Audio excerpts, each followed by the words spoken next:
You don't attract what you want. You attract what you are. Let that sink in. Because that one truth may change everything. You may have dreams.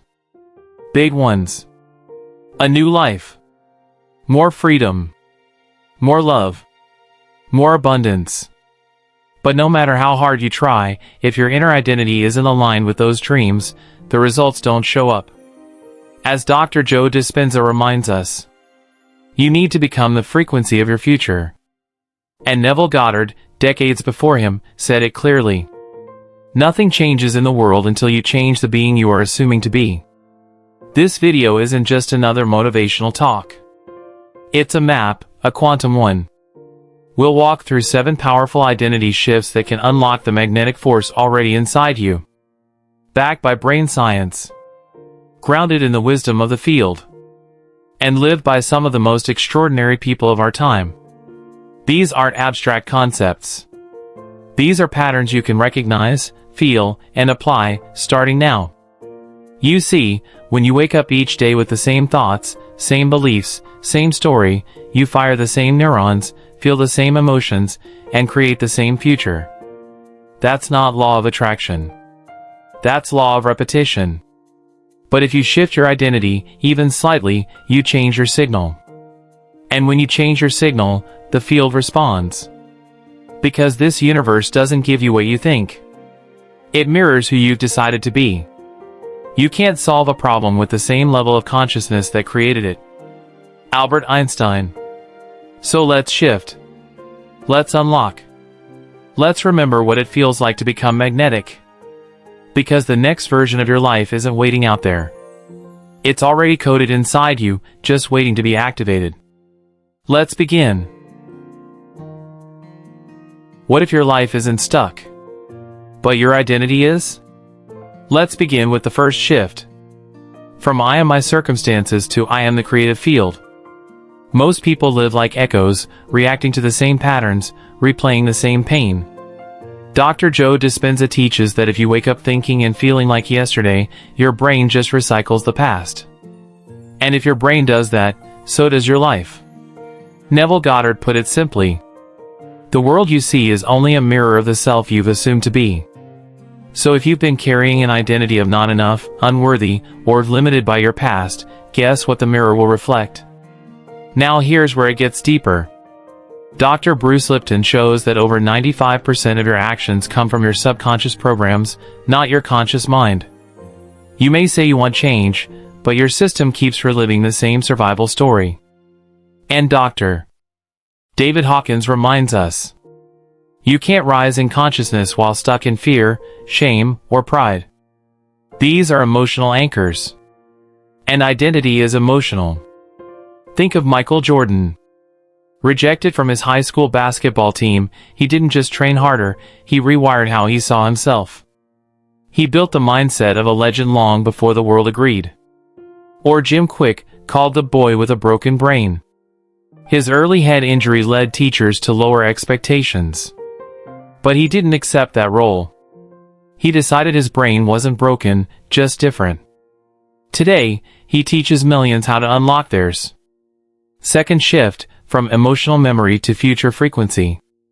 Dispenza says that if you don't clear the emotions of the past, your body becomes your mind, meaning you feel your way into repeating old identities again and again. But what if, as Goddard taught, you felt as if your future had already arrived? This is the game changer. Feeling ahead of the evidence. Being ahead of your timeline. That's not delusion, it's energetic authorship. Trevor Noah grew up under apartheid laws in South Africa, laws that made his very existence illegal. But he didn't carry the label of victim. He saw himself as someone with something to say. That identity eventually made him one of the most listened to voices on earth. Wayne Dyer? Abandoned by his father, raised in orphanages. But he chose to become something different. He stopped telling the story of rejection and started living the story of awakening. He became one of the most respected minds in personal development. And that brings us to the third shift. From defending yourself to conscious surrender. When you've been hurt, mocked, or overlooked, it's tempting to guard your identity like a fortress. But Dr. Hawkins teaches that surrendering, releasing the need to prove, to control, to fear, is the path to higher energy. Not surrender as weakness, but surrender as power. Cynthia Oxeli, once a homeless single mom, said the moment she stopped defending her pain and started trusting her possibility, her entire field shifted. She is now a published author, speaker, and mentor, not because she forced success, but because she stopped arguing for her limits. All that we are is the result of what we have thought. Buddha. Let's pause here and imagine a round table of minds. Dr. Bruce Lipton explains that we're running unconscious software from childhood.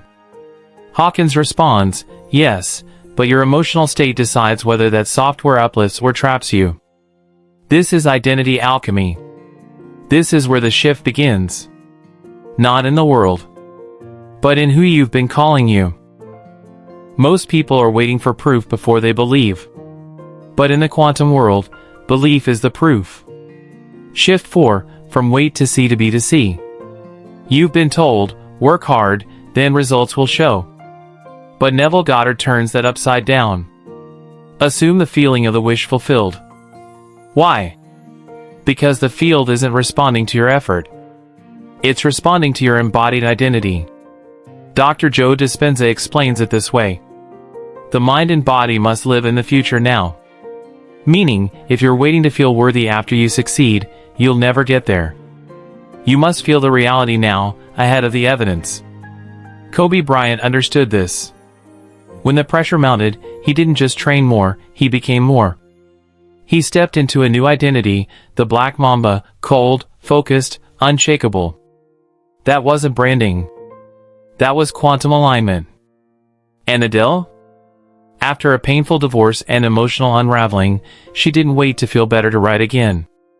She shifted inward, owned her emotional truth, and out came her most authentic and powerful work. Shift 5, from I have to do to I align and allow. This doesn't mean inaction.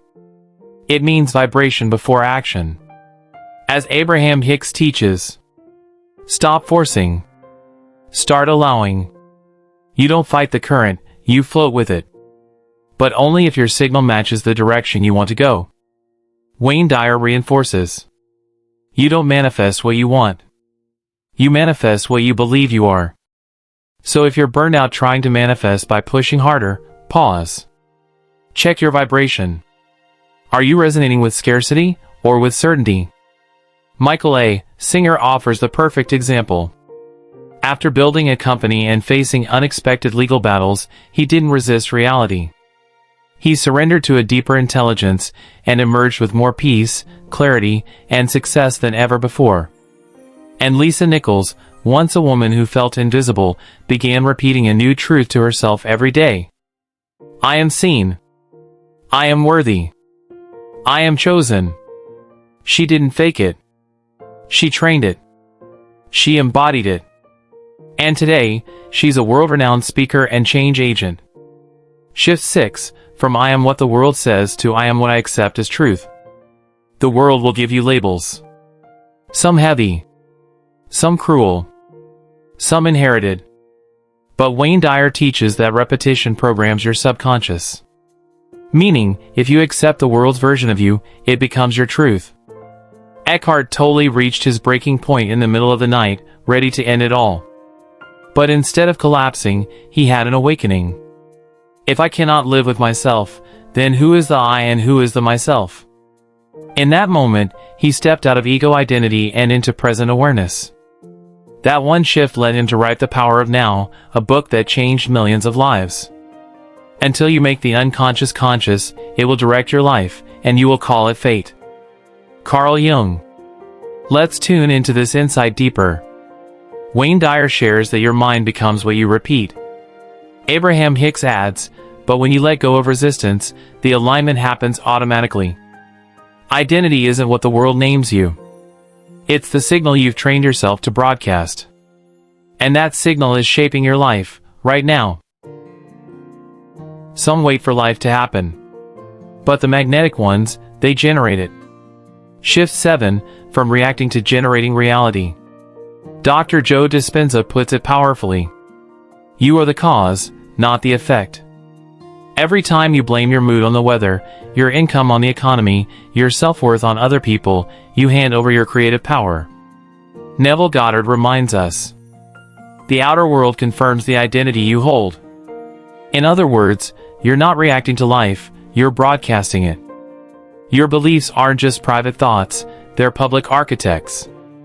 Brendan Burchard had a near-death car accident that shifted everything. In that moment, he asked himself, did I live? Did I love? Did I matter? That brush with death cracked open a deeper truth, that intention creates identity. He chose to live from clarity. And millions have been changed because of it. And Dispenza himself? After a cycling accident shattered his spine, doctors gave him little hope. But he turned inward. Through deep meditation and energetic alignment, he rebuilt not just his health, but his entire field of being. Shift 8, from seeking to active receiving. Greg Braden shows that when your heart and brain emit a coherent signal, one of gratitude, love, and certainty, the quantum field collapses possibility into form. Receiving isn't passive. It's energetic clarity. It's telling the universe, I already made space for this. Neville Goddard understood this too. In times of deep financial struggle, he didn't hustle for more. He went into the silence. He saw himself living in stability, peace, and success, until that vibration became more real than the fear. And as always, the outer world adjusted. Barbara Corcoran, co-founder of the Corcoran Group and star of Shark Tank, was told by her ex-boyfriend/business partner that she'd never make it without him. Bankrupt and betrayed, she faced a choice: believe that story, or write her own. She chose reception over reaction, and built a real estate empire. Shift 9, from old programs to collapsed field. Michael A. Singer explains, when you stop resisting, the reality you desire can shape itself through you. You become like the ocean, not chasing the waves, but shaping the tides. Old programs, fear, shame, doubt, are just echoes. But your identity is a current, one that either vibrates forward or loops back. Whether you think you can, or you think you can't, you're right. Henry Ford. Let's take a seat at the table one last time. Greg Braden explains that emotion, not thought, collapses timelines. Singer nods and adds, when you release resistance, the field finally has permission to deliver. So who are you becoming? Not in the eyes of the world. Not someday.